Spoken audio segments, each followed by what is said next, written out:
Good morning friends. आज आपण integral ट्रान्सफॉर्मच्या lecture number 18 वर आहोत आणि एका नवीन आर्टिकलची सुरुवात करणार आहे, जे की फार महत्त्वाची आहे. काय आहे आर्टिकल? किती आहे आर्टिकल? Article number 13.14. टायटल आहे पिरियडिक फंक्शन. या पिरियडिक फंक्शनवर एक महत्त्वाचा थेरम आहे, ज्या थेरमच्या आधारावर आपल्याला प्रॉब्लेम्स आहेत सॉल्व करायचे. तर नीट समजून घ्या. Periodic function, let f of t be a periodic function with period t, then Laplace f of t which is equal to integral 0 to t in bracket e to the power minus st into f of t bracket complete dt whole divided by 1 minus e to the power minus st. आपल्याला दिलेला आहे फक्त f of t काय आहे? Periodic function with period t. म्हणजे असं म्हणता येईल आपल्याला की f of u is equal to f of u plus capital T plus f of u plus 2 capital T which is equal to, हे असं वाढत जाईल आणि याच्या बदल्यात आपल्याला f of u लिहिता येईल, because it is periodic function with period capital T. Proof बघू मग आता.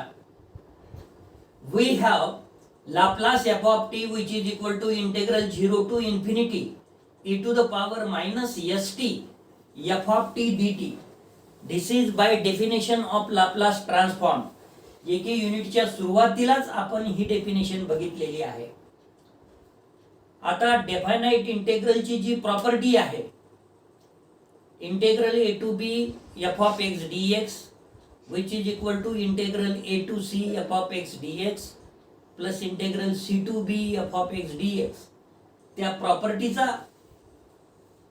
वापर करून आपल्याला ही टर्म जी आहे ती कसं लिहिता येईल, which is equal to integral 0 to t अर्थात capital e to the power minus st into f of t dt plus integral capital t to 2t, म्हणजे काय होईल हे कटेल, e to the power minus 2t into f of t dt plus integral capital 2t to 3t e to the power minus st f of t dt, हे कटेल. असं आपल्याला कुठपर्यंत जावं लागेल? इन्फिनिटी अप्पर लिमिट लिहेपर्यंत आपण म्हणू शकतो. त्यामुळे प्लस डॉट डॉट आपण इथे देऊन दिलं. Substituting t small t is equal to u plus capital T in second integral and t is equal to u plus capital 2t in third integral. अर्थात जर फोर्थ इंटेग्रल मध्ये आपल्याला substitute करायचा असेल तर small t is equal to u plus 3t substitute करावं लागेल and so on. सोबतच लिमिट काय बदल होईल बघा. इथं विथ रिस्पेक्ट टू टी आहे, विथ रिस्पेक्ट टू टी आहे. त्यामुळे small t is equal to जर कॅपिटल टी ठेवलं तर यू इज इक्वल टू 0 येते. Small t is equal to capital 2t ठेवलं तर u is equal to t येते. म्हणजे तुमची लिमिट काय बदलत आहे? 0 टू टी मध्ये कन्वर्ट होत आहे. इथं जर विचार केला तर एक वेळा इथं बी ट्राय करू. Small t is equal to capital 2t, u is equal to 0. Small t is equal to capital 3t, this implies u is equal to capital t.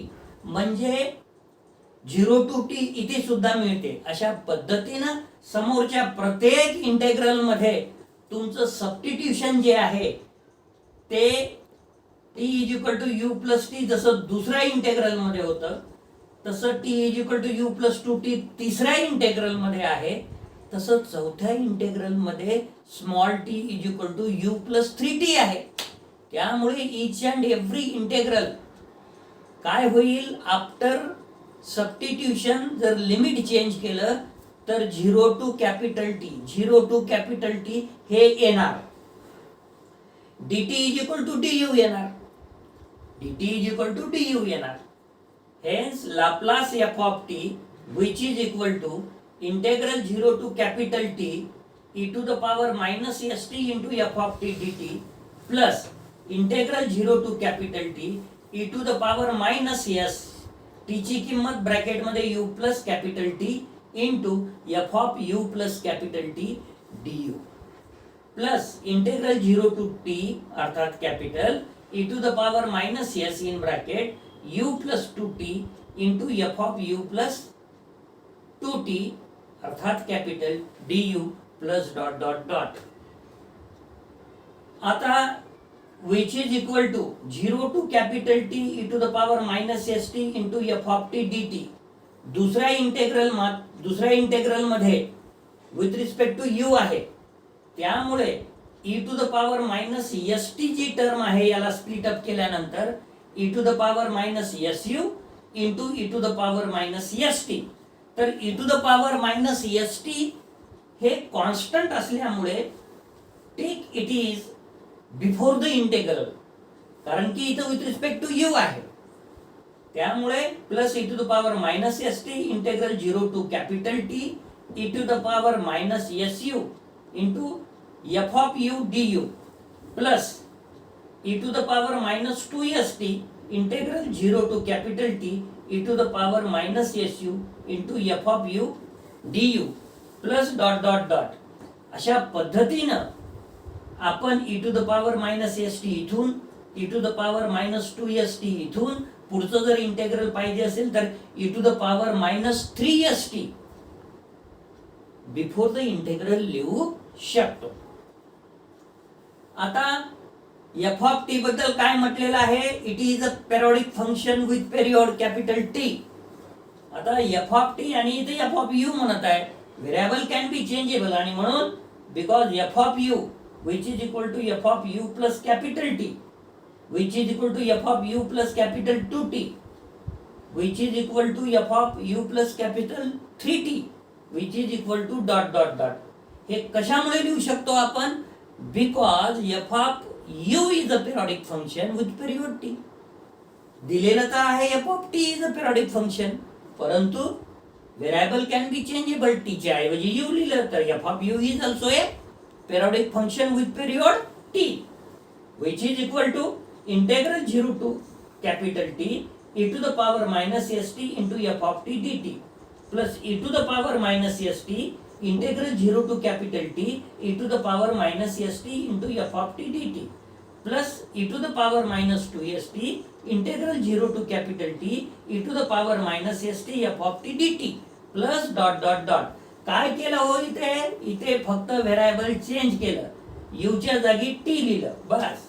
आता प्रत्येक टर्म मध्ये तुम्ही काय कॉमन काढू शकता, integral 0 to capital T e to the power minus st f of t dt.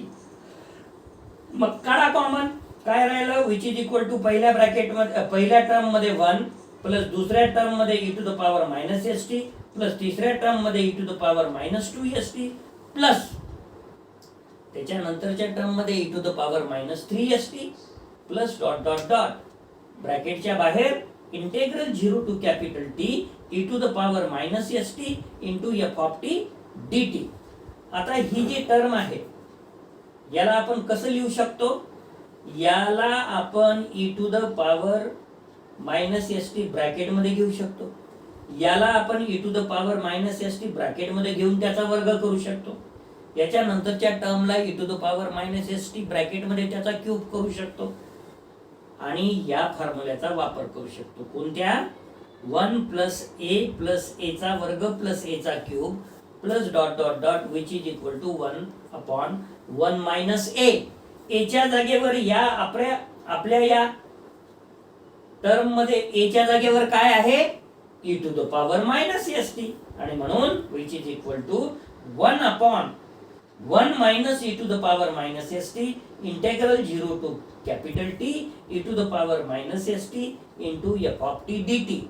म्हणजे आपण काय प्रूव्ह केलं हो? आपण Laplace f of T which is equal to जे कॅल्क्युलेशन करत आलो ते आपल्याला जे पाहिजे होतं ते मिळालं. Integral 0 to capital T in bracket e to the power minus s t f of t d t and whole divided by 1 minus e to the power minus st. एक एक्झाम्पल बघू पेरियोडिक फंक्शनच्या आताच्या त्या थिअरीवर. Example 23 on page number 818. काय आहे example? Find the Laplace transform of the wave form F of T which is equal to 2t divided by 3. 0 is less than equal to t is less than equal to 3. म्हणजे t is in between 0 to 3. Solution: given that f of t which is equal to 2t upon 3, comma 0 is less than equal to small t is less than equal to capital is less than equal to 3. तर हे equation number 1 म्हणू. To find Laplace f of t, hence Laplace f of t which is equal to, आता जो result आपण prove केला 1 upon 1 minus e to the power minus st integral 0 to capital T e to the power minus st into f of t dt. Hence Laplace 2t upon 3 which is equal to 1 upon 1 minus e to the power minus 3s म्हणजे capital T ची किंमत 3 म्हणजे 0 is less than equal to t, small t is less than equal to capital T. तर capital T ची 3. त्यामुळे इथं काय होईल? इंटेग्रल 0 टू कॅपिटल टी जे होतं ते 0 टू 3 होऊन जाईल. E to the power minus s t into f of t ची किंमत काय आहे? 2t upon 3 dt due to equation number 1. आता हा जो 2/3 आहे तो taken out outside the bracket, म्हणजे 2/3 ब्रॅकेट मध्ये डिनॉमिनेटरला 1 minus e to the power minus 3s. मग इथं शिल्लक काय राहिलं? Integral 0 to 3 e to the power minus st into t dt. मग कोणता फॉर्म्युला वापरता येते इथे आपल्याला? इंटिग्रेशन बाय पार्ट्सचा. काय आहे formula? Integration u into v dx which is equal to u integral v dx minus integral derivative with respect to x of u integral v dx dx.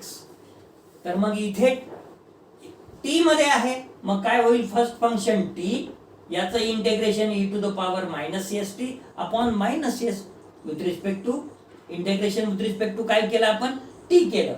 Limits from 0 to 3 minus integral 0 to 3 derivative of t is 1 आणि integration of e to the power minus st is e to the power minus st divided by minus s dt. So which is equal to 2/3 in bracket 1 minus e to the power minus 3s in bracket. आता upper limit ठेवा, t च्या ठिकाणी upper limit ठेवा -3 e to the power minus 3s upon capital yes आणि हा minus आणि हा minus झाला प्लस आणि integral 0 to 3 e to the power minus st dt चं पुन्हा इंटिग्रेशन केलं e to the power minus st divided by minus s. Limits from 0 to 3. So which is equal to 2 whole divided by 3 in bracket 1 minus e to the power minus 3s in bracket minus 3 e to the power minus 3s upon s. हा इथं काय झालं? हा जो पहिलेचा यश आहे 1 upon s हे इथं राहिला शिल्लक लिहायचा. सो प्लस 1 अपॉन s झाला in bracket e to the power minus 3t st upon minus s 0 to 3. Upper limit ठेवा. आता अप्पर लिमिट जर ठेवलं तर e to the power minus 3s minus lower limit जर 0 ठेवलं तर 1 डिनॉमिनेटरला मायनस एस आहेच. मग आता काय करा, या टर्मला याने मल्टिप्लाय करा. हा 3 आणि हा 3 काय होईल, कॅन्सल होईल. वर काय राहील, मायनस, हे minus 2 e to the power minus 3s. डिनॉमिनेटरला काय राहील, हा s in bracket 1 minus e to the power minus 3s. आता पुढे इथं आहे e to the power minus 3s minus 1 आणि इथं आहे 1 minus e to the power minus 3s. मग याच्यातून जर मायनस साइन कॉमन काढली आपण आणि या मायनस मायनसचं प्लस केलं तर काय होईल, इथं बी 1 minus e to the power minus 3s राहील. मग हे काय होईल, कटेल. मग शिल्लक काय राहिलं बघा बरं, प्लस हा 2 न्यूमरेटरला, हा तर कटला याच्यासोबत मायनस साइन काढल्यानंतर. डिनॉमिनेटरला हे 3 आणि हा यस आणि हा यस, यस स्क्वेअर. मित्र हो, आपण या लेक्चर मध्ये एक थेरी आणि त्यावर एक एक्झाम्पल घेतलेला आहे. अशा प्रकारचे एक्झाम्पल तुम्हाला करता यायला पाहिजे. पुन्हा वाटल्यास एखादा दुसरा एक्झाम्पल घेऊ आपण, पण एक्सरसाइज मधले एक्झाम्पल मात्र आपण फक्त हिंट देणार आहे. आज या लेक्चर साठी आपण इथेच थांबू. धन्यवाद.